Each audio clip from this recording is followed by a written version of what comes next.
नमस्कार, 10 कदम में आप सभी का बेहद स्वागत। मैं हूं आपके साथ सुचित्रा गुप्ता। 10 कदम में हम बात करेंगे दिन भर की उन तमाम बड़ी खबरों की जो सीधा आपके सरोकार से जुड़ी हुई हैं। तो चलिए 10 कदम की शुरुआत कर लेते हैं। 19 दिसंबर से यूपी विधानसभा का शीतकालीन सत्र शुरू होने वाला है, जिसकी आधिकारिक घोषणा भी अब हो चुकी है। सुबह 11 बजे से यूपी विधानसभा का ये महत्वपूर्ण सत्र शुरू होगा, जिसमें यूपी विधानसभा सचिवालय ने इसको लेकर अब आधिकारिक आदेश जारी कर दिया है। यानी कि यूपी विधानसभा का ये सत्र शुरू होगा, जिसमें कई अहम मुद्दों को लेकर चर्चा होगी। प्रदेश में कई ऐसे आदेश हैं जिनको लेकर सदन में चर्चा होगी और आने वाले समय में किस तरीके से राज्य में सुधार के लिए, कानून व्यवस्था के सुधार के लिए, स्वास्थ्य व्यवस्थाओं के सुधार के लिए और साथ ही साथ क्योंकि एसआईआर प्रक्रिया को लेकर इस वक्त सड़क से लेकर सदन तक जो आवाज है वो गूंजती हुई नजर आ रही है। ऐसे में यूपी विधानसभा में जब सत्र की शुरुआत होगी तो एसआईआर का मुद्दा और चुनाव सुधार का मुद्दा हंगामे का कारण बन सकता है। इसमें सीएम योगी जो है और साथ ही क्योंकि चुनाव आयोग ये प्रक्रिया बहुत ही तेजी से पूरा कर रहा है, क्योंकि 2027 में विधानसभा चुनाव है, उसको देखते हुए एसआईआर की प्रक्रिया यानी कि स्पेशल इंटेंसिव रिवीजन वो करवाया जा रहा है। इसको लेकर लगातार विपक्ष जो है वो सरकार पर निशाना साध रही है, चुनाव आयोग पर निशाना साध रही है। ऐसे में इस बार विधानसभा में भी ये मुद्दा गूंजता हुआ नजर आएगा, क्योंकि इस वक्त शीतकालीन सत्र चल रहा है जिसमें लोकसभा और राज्यसभा में चुनाव सुधार के मुद्दों को लेकर हंगामा हमने देखा है, लेकिन यूपी विधानसभा के सत्र के दौरान भी इसको लेकर हंगामा संभव बताया जा रहा है। आगे बढ़ेंगे। जनगणना 2027 पर केंद्रीय कैबिनेट की मोहर लग चुकी है। जी हां, जनगणना के लिए 11,000 करोड़ रुपए को मंजूरी दे दी गई है। 11,718 करोड़ रुपए को मंजूरी दी गई है। 28 फरवरी से लेकर 1 मार्च तक ये जो प्रक्रिया है वो चलेगी। 2027 की मध्य रात्रि से जनगणना शुरू होगी और जनगणना 2 चरणों में आयोजित की जाएगी। पहले चरण में मकान सूचीकरण और आवास जनगणना होगी और दूसरे चरण में जनसंख्या की जनगणना की जाएगी। पहला फेज अप्रैल 2026 से सितंबर 2026 तक चलेगा, तो वहीं दूसरा फेज फरवरी 2027 तक चलेगा। यानी कि 2 चरणों में ये प्रक्रिया जो है वो पूरी की जाएगी। पहली बार डिजिटल जनगणना होगी, ये बात अश्विनी वैष्णव कहते हुए नजर आए। यानी कि पूरी तरीके से ट्रांसपेरेंसी होगी, सारी इंफॉर्मेशन आपको ऑनलाइन उपलब्ध करवाई जाएगी। डिजिटल जनगणना इस बार होने वाली है, यानी कि सारा इंफॉर्मेशन अब आप अपने फोन के जरिए देख सकेंगे।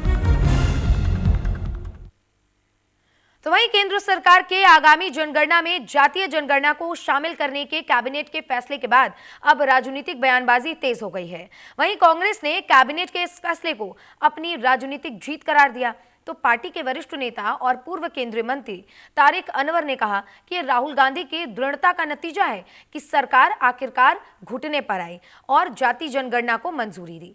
आज कैबिनेट ने जो फैसला लिया है वो कांग्रेस पार्टी की विचारधारा और राहुल गांधी के लगातार संघर्ष का नतीजा है। वहीं तारिक अनवर ने केंद्रीय संसदीय कार्य मंत्री यानी कि किरण रिजिजू के उस बयान पर भी निशाना साधा जिसमें उन्होंने विपक्ष पर आरोप लगाया था कि वो प्रदूषण के मुद्दे पर राजनीति कर रहा है। तारिक अनवर ने कहा कि दिल्ली की हवा जहरीली हो चुकी है, बच्चे अस्पताल में भर्ती है, लोगों को सांस लेने में दिक्कत हो रही है, सांस की बीमारी की वजह से मौत भी हो रही है। और मंत्री जी कहते हैं कि हम राजनीति कर रहे हैं, हम मांग कर रहे हैं कि सदन में तुरंत इस विषय पर चर्चा हो, सिर्फ चर्चा नहीं बल्कि ठोस कदम भी उठाए जाए। वहीं इस पूरे मामले को लेकर हमारी संवाददाता कनिका कटियार ने पूर्व केंद्रीय मंत्री तारिक अनवर से खास बातचीत की है। क्या कुछ तारिक अनवर ने कहा है, सुनिए। है कि 2027 तक पूरी जनगणना कराने को लेकर एक प्रस्ताव पारित हुआ है। उसके अलावा जो बजट सैंक्शन किया जाता है सरकार की ओर से वो भी किया गया है, उसको लेकर आप क्या कहना चाहेंगे? देखिए, एक बहुत बड़ी जीत है विपक्ष की, ख़ासतौर पर राहुल गांधी जी की। वो लगातार इस मुद्दे को उठा रहे थे और जनगणना आवश्यक है देश की सामाजिक आर्थिक स्थिति को जानने के लिए। इसकी मांग बहुत दिनों से चली आ रही थी, एक लंबे समय से ये लंबित था। तो मैं समझता हूँ कि इसका फ़ायदा आने वाले समय में सरकार को योजना बनाने में और जिस समुदाय की स्थिति सामाजिक रूप से, आर्थिक रूप से ठीक नहीं है, उसको सुधारने में मदद मिलेगी। आप कह रहे हैं विपक्ष की बहुत बड़ी जीत है, सरकार भी लगातार इस चीज को लेकर काम कर रही है। आपको लगता है कि जाति जनगणना कराने से जो राहुल गांधी या कांग्रेस पार्टी जिन मुद्दों को उठा रही है वो मुद्दे जनता के बीच में जाएंगे, और ये परसेप्शन जो आप लोग बता रहे हैं कि विपक्ष की जीत है, लेकिन सरकार तो बोल रही है कि सरकार तो पहले से रेडी थी इस चीज के लिए। देखिए, मैं इस बात को याद दिलाना चाहूँगा कि जब जातीय जनगणना की बात राहुल गांधी ने और कांग्रेस पार्टी ने किया और दूसरी विपक्षी दलों ने किया, तो उसको साफ तौर पर इनकार कर दिया था प्रधानमंत्री ने।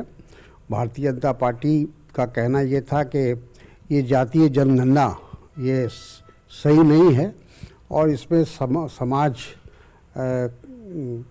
का बिखराव होगा और अलग अलग जाति के लोग अलग अलग ढंग से बातचीत करेंगे, तो इसका नहीं हो तो बेहतर है। तो ये तो सब लोग जानते हैं कि भारतीय जनता पार्टी का स्टैंड जातीय जनगणना को लेकर बिल्कुल उसके विरोध में था, आरएसएस का विरोध में था। लेकिन जो कि भारतीय कांग्रेस ने जिस तरह से इस माहौल बनाया पूरे देश के अंदर, और राहुल गांधी हर जगह आज भी वो अपना जहाँ भी भाषण देते हैं, बोलते हैं पब्लिक मीटिंग में, तो जातीय जनगणना की बात करते हैं कि बिना, उनका तो ये कहना है कि बिना एक्सरे के आप बीमारी का कैसे पता लगा सकते हैं। तो ये जो जातीय जनगणना है एक तरह का एक्सरे है समाज का, कि समाज में किस जाति की क्या स्थिति है। सर, एक और सवाल है। राहुल गांधी ने आज एयर पॉल्यूशन का मुद्दा संसद में उठाया था, जिसमें उन्होंने चर्चा कराने की मांग रखी है। उधर से किरण रिजिजू का जवाब आया है कि ऑलरेडी जो एयर पॉल्यूशन का मामला है वो संसद की कमेटी में जो है निलंबित है। तमाम सांसदों ने उसके ऊपर सुझाव भी दिया है, लेकिन सरकार की ओर से ये भी कहा जा रहा है कि वो कब करवाएंगे चर्चा, इसको लेकर अभी कोई फैसला नहीं कर सकते। तो आपको लगता है कि चर्चा होनी चाहिए? और दूसरा सवाल ये भी कि आपको लगता है कि सरकार मानेगी? जैसे SIR पे, वंदे मातरम पे चर्चा हुई, एयर पॉल्यूशन पे भी होगी? बिल्कुल होगी, और ये अविलंब होना चाहिए। लोग आज उससे पीड़ित हैं। आप अगर 1 महीने के बाद या 15 दिन के बाद अगर उसको करेंगे उस चर्चा, तो उसका क्या अर्थ है? कोई मतलब नहीं। लोग ये जानना चाहते हैं, देश ये जानना चाहता है कि आप पॉल्यूशन को लेकर आपने क्या क्या कदम उठाया और आगे आपकी क्या योजना है। क्योंकि ये जो पॉल्यूशन का मामला है ये हर वर्ष लोगों को झेलना पड़ता है, ख़ास तौर पर दिल्ली के लोगों को। तो इसीलिए राहुल जी ने इस मामले को कहा कि ये मोस्ट अर्जेंट इशू है और इसलिए इसको अविलंब ज़रूरत है इस पर बहस करने की, चर्चा करने की। और यहाँ तक उन्होंने कहा कि हम कोई विपक्ष के रूप में नहीं कह रहे हैं, हम आपको सहयोग देना चाहते हैं, सरकार को सहयोग देना चाहते हैं, और हम और आप मिलकर इस समस्या का समाधान करें। क्योंकि आमतौर पर जो जनता की परेशानी है, ख़ास तौर पर छोटे बच्चों को आज परेशानी है, उनका उसके बाद जो बुजुर्ग हैं उनको सांस लेने में तकलीफ हो रही है। कैमरा पर्सन भूषण के साथ मैं कनिका, न्यूज़ इंडिया दिल्ली। तो तारिक अनवर को सुना आपने, जो साफ तौर पर कह रहे हैं, और ये बात बहुत जरूरी भी है कि सदन में प्रदूषण का मुद्दा उठाया जाए ताकि लोगों को सहूलियत हो सके। आगे बढ़ेंगे और खबर नोएडा से है, जहां नोएडा में दबंगों के हौसले बुलंद हैं। नामी मॉल के सिनेमा हॉल में 2 पक्ष भिड़ गए हैं और 4 दबंगों ने 2 युवकों को जमकर पीटा भी है, और ये वीडियो अब सोशल मीडिया पर वायरल है। थाना एक्सप्रेसवे पुलिस पूरे मामले की जांच में जुटी हुई है। ये बड़ी खबर नामी मॉल से जुड़ा हुआ, जहां पर 2 पक्ष आपस में भिड़े और इस बीच 4 दबंगों ने 2 युवक को जमकर पीटा है, और इस पीटने का यानी कि इस मारपीट का वीडियो भी बनाया गया, और ये वीडियो सोशल मीडिया पर अब वायरल भी हो रहा है। ये तस्वीरें देखिए। फिल्म देखने गए ये युवक दबंगई पर उतर आए, और ये देखिए 2 पक्षों में किस तरीके से मारपीट हो रही है। देखिए, थप्पड़ मारता हुआ, पीटता हुआ ये वीडियो अब सोशल मीडिया पर वायरल हो रहा है। वहीं पर मौजूद एक शख्स ने ये वीडियो बनाया, जो पिक्चर देखने गया हुआ था, उसने ये वीडियो बनाया और देखिए सोशल मीडिया पर इसको अपलोड भी कर दिया, ये कहते हुए कि इस मॉल में देखिए किस तरीके से ये जो दबंग है वो गुंडागर्दी करेंगे। तस्वीरें देखिए, इस युवक को घसीटकर वहां से ये दबंग जो है वो लेकर जाते हुए नजर आए। ये देखिए, थप्पड़ मारा, कॉलर पकड़ के खींचा, और उसके बाद उस युवक को देखिए ताबड़तोड़ थप्पड़ मारी है, कॉलर पकड़ के उस युवक को खींचा है और घसीटते हुए वहां से बाहर ले गए। यानी कि बाहर ले जाने के बाद और भी ज्यादा बर्बरता दिखाते हुए इन दबंगों ने युवक की पिटाई की है। 2 युवक ये जो गंभीर घायल हैं, इनका लगातार अगर हम कहें तो इलाज भी चल रहा है। लेकिन इस पूरे मामले के प्रकाश में आने के बाद से लगातार हड़कंप इस बात का है कि अगर ऐसी जगहों पर, सार्वजनिक जगहों पर अगर इस तरीके की मारपीट और दबंगई देखने को मिलेगी तो आखिर लोग खुद को कहां सुरक्षित महसूस करेंगे।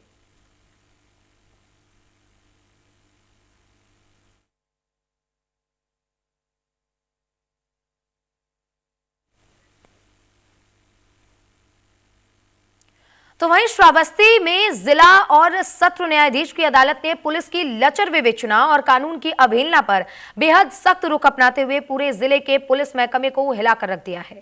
जिला अदालत ने कई मामलों में बिना विधिक राय के दाखिल किए गए अंतिम चार्जशीट को गंभीर कोताही करार देते हुए पुलिस को कड़ी फटकार लगाई, जिसके साथ ही कोर्ट ने सभी थाना प्रभारियों को तलब भी किया। कोर्ट ने पूछा कि कानून को खिलवाड़ का अखाड़ा समझ रखा है क्या। ये कोर्ट सख्त लहजे में पूछ रहा है उन पुलिस वालों से जिन्होंने बिना प्रॉपर इंफॉर्मेशन के, बिना प्रॉपर जांच के चार्जशीट फाइल कर दी है। वहीं एक मामले की सुनवाई के दौरान जिला जज ने पुलिस की कार्यशैली पर कड़ी टिप्पणी करते हुए कहा कि सुप्रीम कोर्ट के स्पष्ट दिशा निर्देश हैं कि उत्तर प्रदेश शासन के भी बार बार परिपत्र जारी हो रहे हैं, फिर भी बिना अभियोजन स्वीकार के चार्जशीट दाखिल की जा रही है। पुलिस अपराध की जड़ तक जाने के बजाय सिर्फ कागजी खाना पूर्ति कर रही है। क्या कानून को मजाक बना रखा है? ये सख्त टिप्पणी जरा समझिए अदालत कर रहा है, यानी कि खिलवाड़ जाहिर तौर पर जमीनी स्तर पर अदालत ने देखी है। अदालत ने इसे न्याय व्यवस्था के साथ खिलवाड़ बताया और यह भी कहा कि इस तरीके की लापरवाही से न सिर्फ दोषी बच निकलते हैं बल्कि पीड़ितों का न्याय भी दूभर हो जाता है। ऐसे में इस तरीके से देखिए कोर्ट ने सभी थाना प्रभारियों को तलब किया है और अब सबसे जवाब मांगा गया है।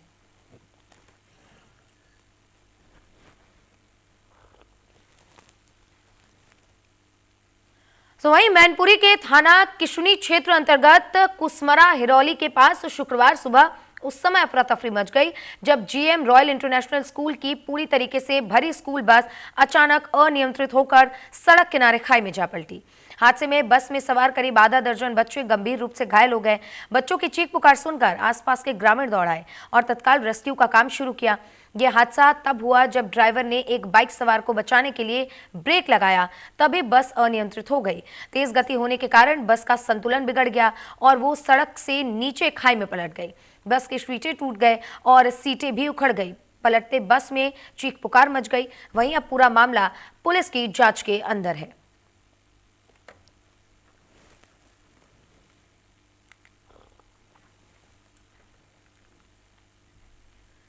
यह खबर मुरादाबाद से, जहां मुरादाबाद से एक चौंकाने वाला वीडियो वायरल हो रहा है, जहां एक शादी समारोह का माहौल अचानक जंग के मैदान में तब्दील हो गया।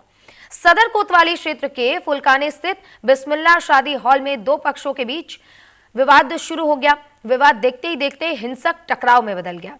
वीडियो में आप भी देख सकते हैं कि हॉल के अंदर मौजूद लोग एक दूसरे पर कुर्सियां फेंकते हुए नजर आ रहे हैं। हालात इतने बिगड़ गए कि कुछ ही सेकंड में पूरा हॉल अफरा तफरी में बदल गया। आसपास मौजूद महिलाएं और बच्चे इस अचानक हुई मारपीट से दहशत में आ गए।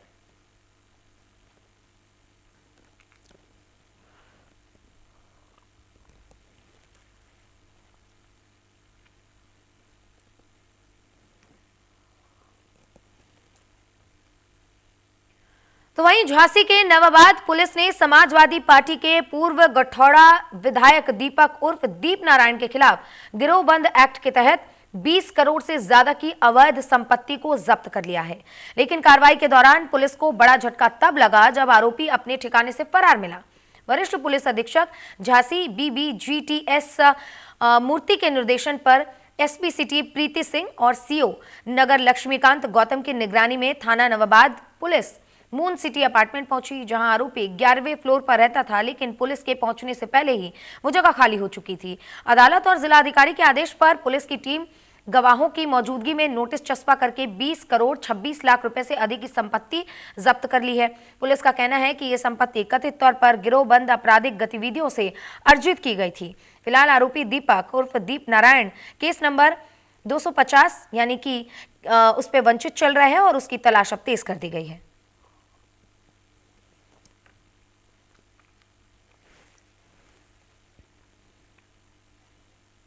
खबरों में बढ़ेंगे आगे। ये खबर गुजरात से, जहां गुजरात के प्रसिद्ध अहमदपुर मांडवी बीच पर स्थित लग्जरी रिसोर्ट मैगिको डू मार को एक बार फिर से प्रशासन ने कार्रवाई करते हुए जमींदोज कर दिया है।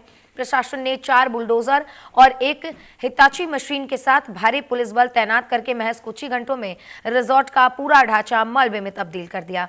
ये पूरी कार्रवाई जिला कलेक्ट्रेट के सख्त निर्देशन पर की गई है। आपको यहाँ बताते हैं कि जिला प्रशासन के अनुसार ये पूरी कार्रवाई क्यों की गई है। देखिए, मैक्सिको डू मार रिजॉर्ट को गुजरात पर्यटन निगम को लीज पर दिया था और वर्षों पुराने ये ढांचा पूरी तरीके से जर्जर हो चुका था और सुरक्षा के लिहाज से अब लोगों की जान के लिए खतरा बन रहा था। वहीं जिला कलेक्टर HS पटेल ने गुजरात टूरिज्म को पहले ही नोटिस जारी किया था और इस पर स्पष्टीकरण मांगा, लेकिन जवाब कुछ भी जो दिया गया वो संतोषजनक यानी कि सेटिस्फैक्ट्री नहीं था, जिसकी वजह से कलेक्टर ने इस रिजॉर्ट को जमींदोज करने के आदेश दिए थे, जिसके तहत आज ये कार्रवाई की गई।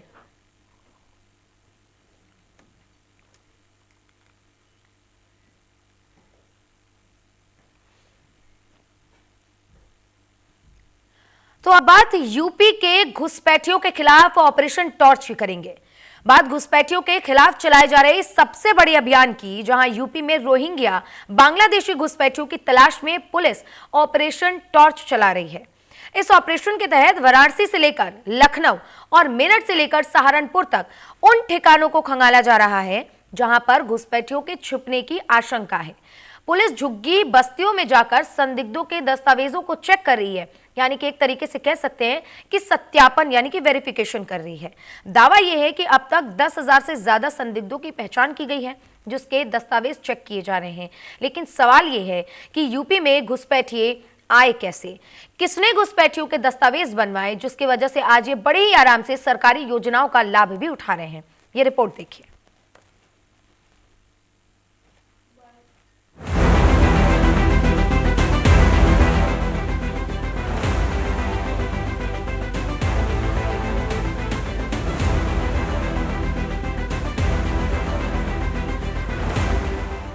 रात के अंधेरे में झुग्गी बस्तियों में टॉर्च जलाकर घुसपैठियों के खिलाफ यूपी में सबसे बड़ा ऑपरेशन लॉन्च हो गया।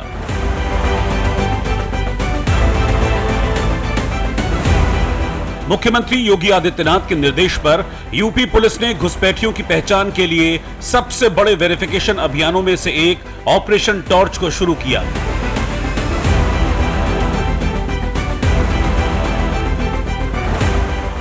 ऑपरेशन के दौरान पुलिस टीम फ्लैश लाइट का इस्तेमाल कर झुग्गी झोपड़ियों, शेल्टर, बस स्टेशन और रेलवे प्लेटफॉर्म पर जाकर चेकिंग करने लगी। यूपी के मऊ में पुलिस ने झुग्गी बस्तियों में संदिग्धों के दस्तावेज चेक किए। लखनऊ के डोलीबाग इलाके में झुग्गी बस्तियों में वेरिफिकेशन अभियान चलाया। पश्चिमी यूपी के मेरठ में भी ऑपरेशन टॉर्च चलाकर संदिग्धों को चिन्हित किया गया। इसके अलावा वाराणसी में भी पुलिस ने झुग्गियों में जाकर जांच पड़ताल की। ये ऑपरेशन खासतौर पर रोहिंग्या और बांग्लादेशी घुसपैठियों और बिना दस्तावेज वाले विदेशी नागरिकों की पहचान के लिए शुरू किया गया है। इस दौरान दावा है कि वाराणसी में करीब 500 संदिग्धों को चिन्हित किया गया। संदिग्ध रूप से बांग्लादेश से आए हुए हैं या रोहिंग्या हैं, जो उनका चेकिंग का सघन अभियान चल रहा है और हम लोग ऐसे लोगों को आइडेंटिफाई कर रहे हैं जो अपने को क्लेम करते हैं असम से आए हुए हैं या बंगाल से आए हुए हैं, लेकिन उनके पास कोई प्रॉपर डॉक्यूमेंट नहीं है। ऐसे हम लोगों ने अभी तक लगभग 500 संदिग्ध लोगों को चिन्हित किया है और ये कार्रवाई लगातार अभी चल रही है। जब ये कंफर्म हो जाएगा कि इनके जो कागजात उन्होंने दिखाए हैं ये एकदम फर्जी हैं, इनको 1 हफ्ते का और समय दिया गया है कि अपने कागजातों को, अपनी बर्थ को, अपनी सिटीजनशिप को प्रूव करने का। वाराणसी में पुलिस ने उन झुग्गी बस्तियों को खंगाला जहां बड़ी संख्या में असम और पश्चिम बंगाल से आए लोग रहते हैं। शहर में सफाई का काम करते हैं। आशंका है कि इन्हीं बस्तियों में घुसपैठिए भी छिपे हो सकते हैं। ऐसे में पुलिस ने सघन चेकिंग अभियान चलाया, लोगों के दस्तावेज जांचे, लेकिन इस दौरान कई लोगों के पास वैध दस्तावेज नहीं मिले। हालांकि ये लोग दावा करते रहे कि कोई 30 साल तो कोई 40 साल से वाराणसी में रह रहा है।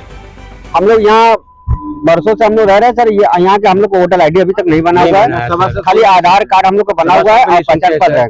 और इसके लिए कोई अगर हम लोग कहीं जाते हैं बोलने के लिए तो हम लोग को कोई आवाज मिलता नहीं सर। अधिकारी नहीं आया हम लोग के वोटर आईडी बनाने के लिए, न राशन कार्ड बनाने के लिए और न कोई चीज के लिए हम लोग के लिए। हम भी सरकारी नगर निगम की नौकरी करते हैं, लेकिन झोपड़पट्टी लगा के रहते हैं सर। हमको कुछ मिला नहीं आज तक। आज तक आप लोगों ने कभी वोट किया है? नहीं कभी नहीं। अच्छा और हम लोग यहाँ के संख्या कम से कम 100-125 तो है हम लोग। अच्छा जी 100 लोग लगभग। जी हाँ जी। हम लोग की क्या है कि हम बच्चे लोग बोतल सोतल मिल लेते हैं सर, एक आध 2 मिला प्राइवेट काम करते हैं, हम लोग टाली रिक्शा चला के अपना पेट पाल लेते हैं और उसके लिए सरकार से हम लोग दरखास्त करते हैं कि कुछ हम लोग को लाभ मिला जाए, बस यही विनती है। हम लोग कहाँ जाएंगे? क्या नाम है आपका? संतोषी। कितने सालों से संतोषी आप यहाँ रह रहे हैं? यार बताइए 5-6 साल से। आप कितने सालों से यहाँ रह रहे हैं? 3 पीढ़ियां गुजर गई हैं, 3 पीढ़ियां गुजर गई और अभी तक लोग आते मतलब नेता लोग आते हैं कि वोट जब पड़ता है तो नेता लोग आते हैं तो हमारे क्षेत्र में घूमते हैं तो कहते हैं तुम्हारा कोई कागजात है, तो हम लोग कहें कि नहीं कागजात तो नहीं है। जिन लोगों के पास दस्तावेज नहीं हैं, उन्हें पहचान बताने के लिए वाराणसी पुलिस ने 1 हफ्ते का वक्त दिया है, लेकिन यूपी पुलिस के इस एक्शन से झुग्गी बस्तियों में खलबली मची है। जिनके पास दस्तावेज नहीं हैं, उन्हें डिटेंशन सेंटर में रखे जाने का डर सता रहा है। ये डर इसलिए है क्योंकि यूपी के सीएम योगी आदित्यनाथ ने घुसपैठियों को डिटेंशन सेंटर में रखने के निर्देश दिए हैं। डिटेंशन सेंटर प्रदेश के हर मंडल में बनाए जा रहे हैं। लखनऊ, मेरठ, कानपुर, प्रयागराज, वाराणसी और आगरा में अस्थायी डिटेंशन सेंटर तैयार करने के निर्देश मुख्यमंत्री योगी आदित्यनाथ ने दिए हैं। इसके अलावा गाजियाबाद, गोरखपुर, झांसी, अलीगढ़, अयोध्या, फिरोजाबाद, बरेली, मथुरा, मुरादाबाद और सहारनपुर में भी घुसपैठियों को रखने के लिए डिटेंशन सेंटर तैयार हो रहे हैं। ऑपरेशन टॉर्च के दौरान जो भी घुसपैठिए पकड़े जाएंगे, उन्हें उनके देश भेजे जाने तक कड़ी सुरक्षा और सीसीटीवी की निगरानी में इन्हीं डिटेंशन सेंटर्स में रखा जाएगा। इसके अलावा घुसपैठियों का एक बड़ा डेटाबेस तैयार किया जाएगा। डिटेंशन सेंटर में रखे जाने वाले घुसपैठियों की बायोमेट्रिक प्रोफाइल तैयार होगी। उनकी उंगलियों के निशान, आइरिस, चेहरे की बनावट के साथ ही पहचान से जुड़ी जानकारियों को सुरक्षित किया जाएगा। कोई भी घुसपैठिया एक बार खदेड़े जाने के बाद दोबारा न घुस पाए, इसे ध्यान में रखकर पुलिस प्रशासन अपनी तैयारी कर रहा है। बायोमेट्रिक प्रोफाइल होने से उनकी भविष्य में आसानी से पहचान की जा सकेगी। संदिग्धों की लिस्ट दूसरे राज्यों की पुलिस के साथ भी साझा की जाएगी। योगी सरकार का यह एक्शन इसलिए है क्योंकि पिछले 20 साल में रोहिंग्या और बांग्लादेशी घुसपैठियों ने फर्जी पहचान पत्रों के जरिए शहर दर शहर अपनी पहचान बदलकर नेटवर्क खड़ा किया। पकड़े जाने पर वो तुरंत दूसरी जगह नई पहचान बनाकर चले जाते हैं। पूरा नेटवर्क फर्जी दस्तावेज बनाने वाले गिरोह की मदद से चलता है, लेकिन योगी सरकार का नया मास्टर प्लान इसी नेटवर्क को जड़ से तोड़ने की तैयारी है। ऑपरेशन टॉर्च से संदिग्धों की पहचान हो रही है। जनपद में लगातार जो है वेरिफिकेशन की कार्रवाई की जा रही है। जो लोग यहाँ पर रह रहे हैं उसके अंतर्गत कल रात को ऑपरेशन टॉर्च चलाया गया था, जिसमें जो हमारे रेलवे लाइन के किनारे या ऐसी जगहों पर जहाँ पर लोग केवल रात में आते हैं, वहाँ पर चेकिंग वगैरह की गई थी और उसमें जो पहचान के जो डॉक्यूमेंट्स हैं उन सभी को चेक किया गया था। इसमें ये देखा गया था कि जो लोग इस देश के नागरिक नहीं हैं या जो कहीं बाहर से आए हुए हैं, उनके लिए खासतौर से चेकिंग चलाई गई थी और लगातार उन लोगों पर नज़र रखी जा रही है कि इस तरह की कोई भी सूचना यदि मिले तो उस पर इमीडिएटली पुलिस कार्रवाई करे। सहारनपुर हो या मेरठ, मऊ हो या लखनऊ, यूपी पुलिस संदिग्धों के दस्तावेज खंगाल रही है। ऑपरेशन टॉर्च चलाकर घुसपैठियों को तलाश रही है, लेकिन सवाल है कि घुसपैठिए यूपी तक पहुंचे कैसे? घुसपैठियों को किसने बसाया? किसने घुसपैठियों के दस्तावेज बनवाए? Bureau report, news India. तो देखा आपने, एक और पुलिस घुसपैठियों की तलाश कर रही है तो दूसरी ओर यूपी पुलिस के ऑपरेशन टॉर्च पर सियासत भी शुरू हो गई है। अखिलेश यादव ने घुसपैठ के खिलाफ चल रहे अभियान पर सवाल खड़े कर दिए। अखिलेश ने पूछ लिया कि अगर घुसपैठिए यूपी में हैं तो 11 साल से सरकार क्या कर रही थी?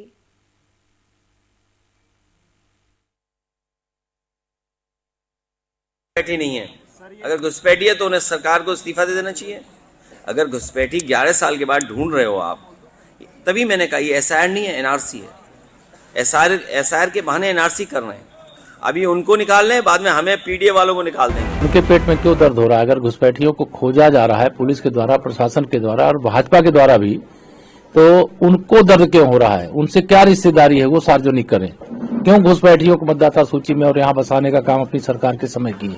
क्यों आतंकवादियों का मुकदमा उन्होंने अपनी सरकार के समय वापस लेने का काम किया? इसका जवाब तो अखिलेश यादव जी को दे। आप डिटेंशन सेंटर बना रहे हैं उत्तर प्रदेश में। डिटेंशन सेंटर का पता है आपको? कानून, अंतर्राष्ट्रीय नियम।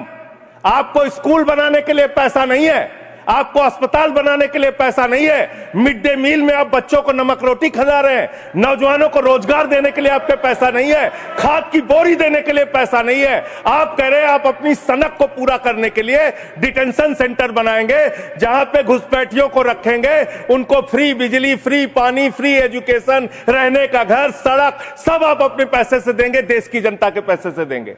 इसलिए मैं आपके माध्यम से सरकार को चेतावनी देना चाहता हूं, अगर कोई बांग्लादेशी मिले, कोई पाकिस्तानी मिले, कोई अफगानिस्तानी मिले, तो उसको उसके देश वापस भेज देना। हमारे पैसे से उनको यहाँ पे डिटेंशन सेंटर और घर बना के फ्री में बिजली, फ्री में पानी, फ्री में शिक्षा, फ्री में इलाज मत करना। निश्चित है कि सब जो लोग साक्ष्य नहीं दे पाएंगे उनको तो बाहर जाना पड़ेगा। हालांकि ऑपरेशन टॉर्च को लेकर चल रही सियासत के बीच सरकार इस वक्त अपने काम करने में लगी हुई है। अब देखने की बात होगी कि आखिर इन घुसपैठियों पर किस तरीके की कार्रवाई सरकार करती है। इन्हीं खबरों के साथ 10 के दम में बस इतना ही। मुझे दीजिए इजाजत। नमस्कार।